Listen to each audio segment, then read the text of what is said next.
Small SUVs in general have seen a substantial increase in sales for 2024, even here in the United States.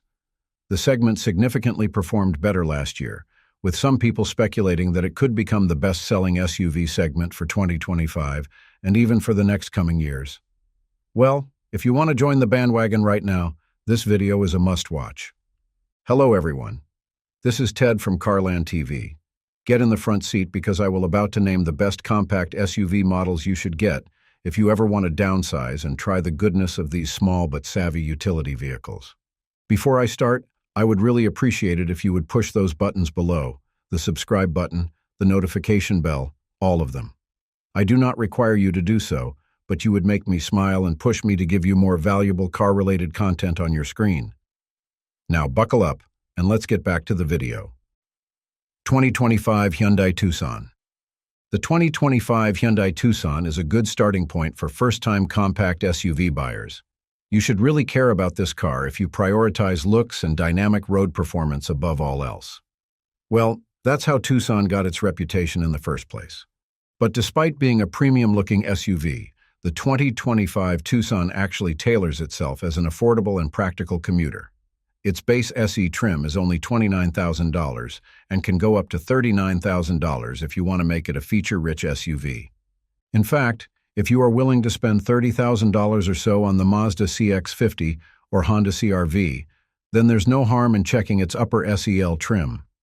It only costs $31,000, but it gives the car impressive offerings, such as a wireless smartphone charging pad, a power driver's seat, a power liftgate, and heated front seats. Insert an additional $2,000, and that should get the SEL trim the much-needed all-wheel drive. Otherwise, you'll just have to settle with its front wheels. As I said earlier, the Tucson has dynamic road manners. That's because it's holistically balanced for highways and city drives. It has the chops to do sharp maneuvers, even though it's not a sports car. It's not a boring ride, and once it accelerates, the cabin remains quiet and undisturbed. Just don't expect that it's speedy. 2024 Ford Bronco Sport. The Ford Bronco Sport is the smaller variant of the Bronco, and you should care about this compact SUV even if it doesn't have the off-roading capabilities of its larger cousin. It has baby off-roading chops, but it's still an off-roader nonetheless. It's a good pick if you want to satisfy your adventure thirst without having to invest big. This one only costs about $30,000 for its base Big Bend model, while its Badlands model, which is the highest trim for the Bronco Sport, is close to $40,000. Among all the trims of this compact Ford, I am more than eager to recommend the Badlands trim the most. I mean, if you want a small and rugged off-roader, why not maximize its full potential? The Badlands gets the most powerful turbocharged four-cylinder engine as a standard, and this one outputs 245 horses. It also has an upgraded all-wheel drive system and dampers, which are my favorite enhancements in the Badlands, alongside the lifted suspension. They really turn the SUV into a legitimate ride for rugged terrains.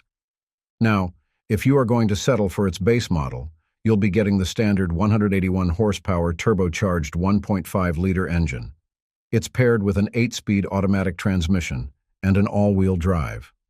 Surprisingly, its interior doesn't feel too Spartan. It's spacious and has some handsome appointments here and there, and while its wheelbase is short, the upright seating position does help conserve some space. I also appreciate that its roofline is raised on the rear, so it does give additional headroom at the back, as well as more area on its cargo. The driving dynamics of the Ford Bronco, regardless of the trim, is truck-like at best.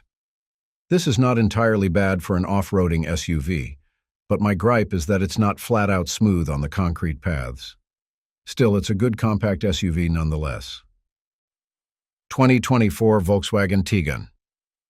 While the 2025 Tiguan is already confirmed, I decided to include its 2024 model here. Why not? Kidding aside, the Tiguan is actually an excellent compact SUV. It's an SUV that has escaped the reliability plague that struck other Volkswagen cars, most notably the Volkswagen Taos. Perhaps the best-selling aspect of the Tiguan is its overall drive quality. It is starkly similar to the CX-50, in a sense that it is engaging on the road. Let me explain. The Tiguan has a balanced and composed ride, which it achieved thanks to its well-tuned suspension and light yet precise steering.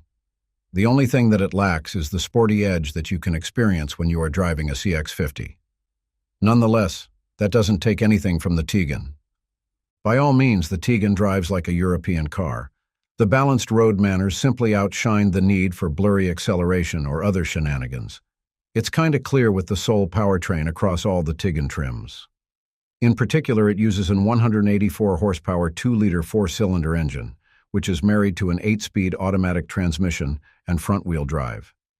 You also have the option to swap the front wheel with the 4Motion all-wheel drive. Regardless of which you pick, EPA estimates suggest that the 2024 Tiguan is a fuel-savvy ride.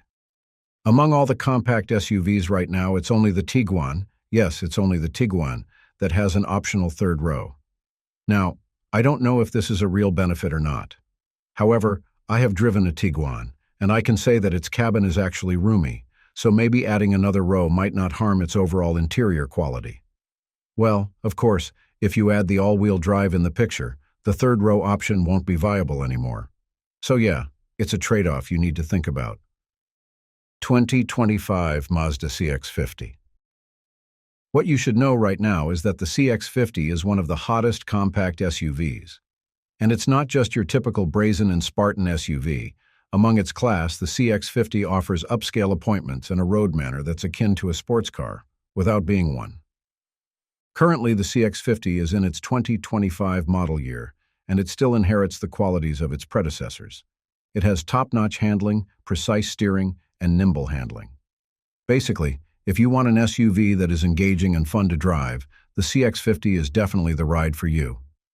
The chassis of the latest CX-50 is well-tuned, and all trims come with all-wheel drive as standard. Other changes in the 2025 model include a new rear seat alert system on the driver assistance tech. Meanwhile, the wireless smartphone charging battery is now standard, except for the base model. Speaking of, the base select model of the CX-50 costs about $31,000, and there's nothing wrong if you restrict yourself to its entry-level trim. But if you are going to ask me, the Turbo Meridian Edition, whose sticker price is about $42,000, is the best choice here if you value your hard-earned cash.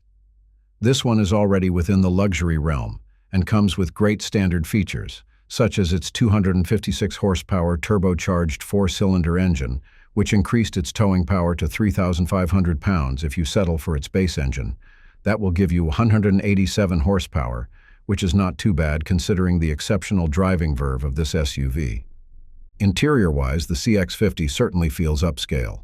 The seats are comfortable, but I do think that its rear space is a bit too tight for adult passengers, which may be due to the car's overall styling. 2025 Honda CR-V.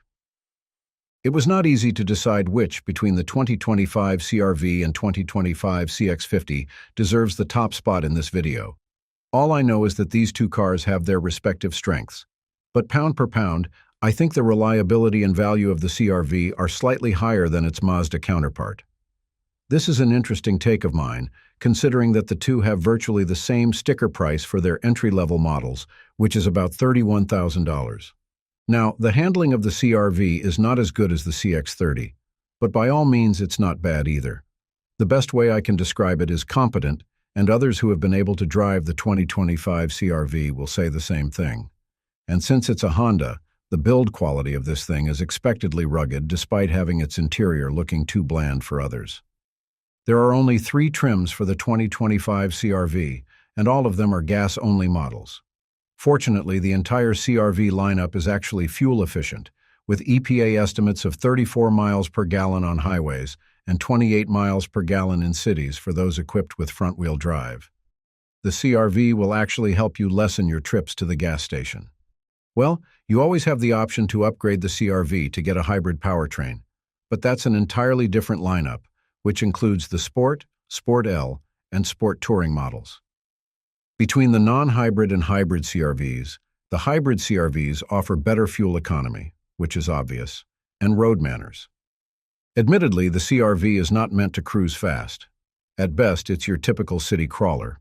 All of its trims are bolted with a 190 horsepower turbocharged 1.5-liter 4-cylinder engine, which is then paired to a CVT. As you might have guessed already, this one comes with a front-wheel drive as a standard, but you can also get it on an all-wheel drive if you want more road engagement. While it's true that this SUV doesn't accelerate fast, the CR-V offers great hill descent control and a suspension system that helps it tackle challenging tracks. And that completes this list. Thanks for sticking to the end. If you enjoyed this video, please hit the like and share buttons. I know it's a chore, but it helps the channel a lot.